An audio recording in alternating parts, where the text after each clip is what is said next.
उसका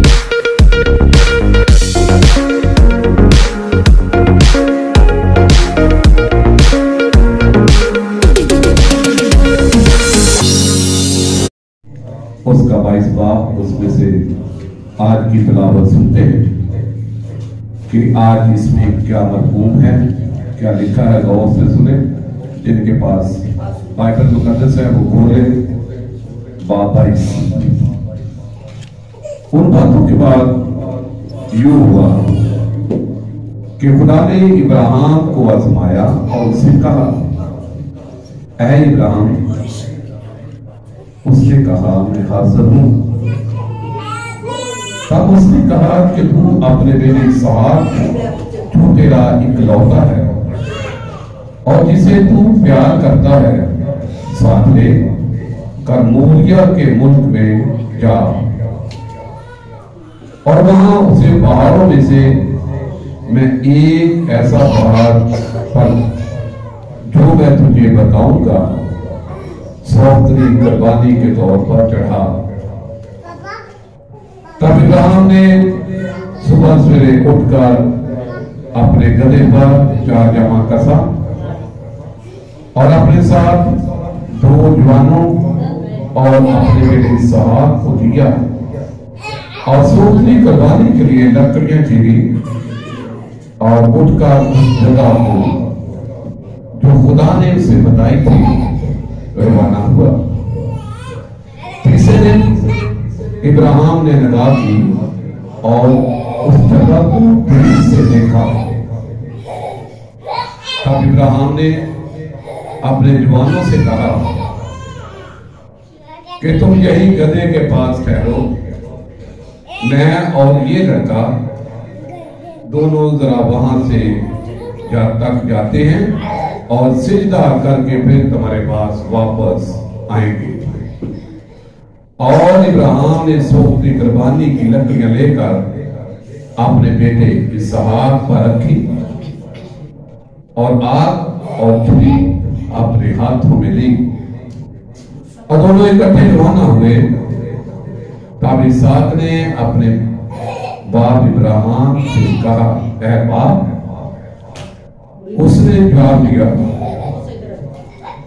ऐ मेरे बेटे, मैं हाजिर हूं। उसने कहा, देख आग और लकड़ियां तो हैं, पर सौंदर्य कुर्बानी के लिए बर्रा कहां है?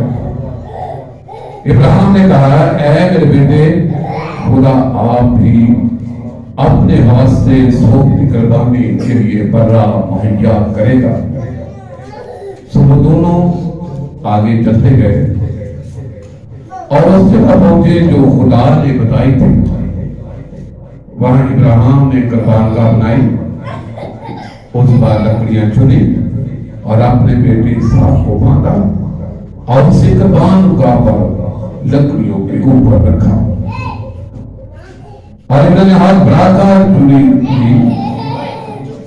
और अपने बेटे को ज़बह करे। तब खुदा के फरिश्ते ने उसे आसमान से पुकारा, ऐ इब्राहिम, ऐ इब्राहिम। उसने कहा, मैं हाजिर हूं। फिर उसने कहा कि जो अपना हाथ लड़के पर ना फैलाओ और ना उसे कुछ कर, क्योंकि मैं अब जान गया तू खुदा से डरता है, इसलिए कि तुम्हें अपने बेटे को भी जो तेरा इकलौता है मुझसे प्रेम ना किया। और इब्राहिम ने निगाह की और अपने पीछे एक मेंढा देखा जिसके सिर जाली में अटके थे। तब इब्राहिम ने जाकर उस मेंढे को पकड़ा और अपने बेटे के बदले सौंदर्य कुर्बानी के तौर पर चढ़ाया। और इब्राहिम ने उस मकाम का नाम यहोवा यही रखा। चुनाचे आज तक ये कहावत है कि खुदावन के पहाड़ पर मुहैया किया जाएगा। और खुदावन के फरिश्ते ने आसमान से दोबारा इब्राहिम को पुकारा और कहा,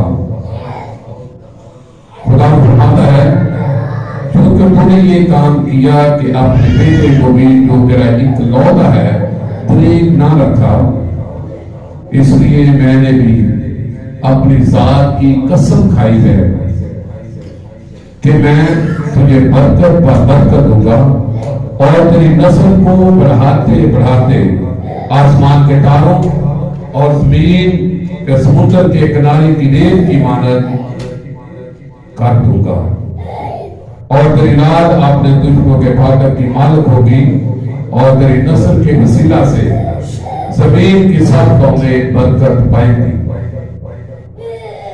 क्योंकि तूने मेरी बात मानी। तब इब्राहिम अपने जवानों के पास वापस लौट गया और वो उठे और कट्ठे बीर सभा को गए, और इब्राहिम भी बीर सभा में रहा। बात के पड़े और सुने जाने पर खुदा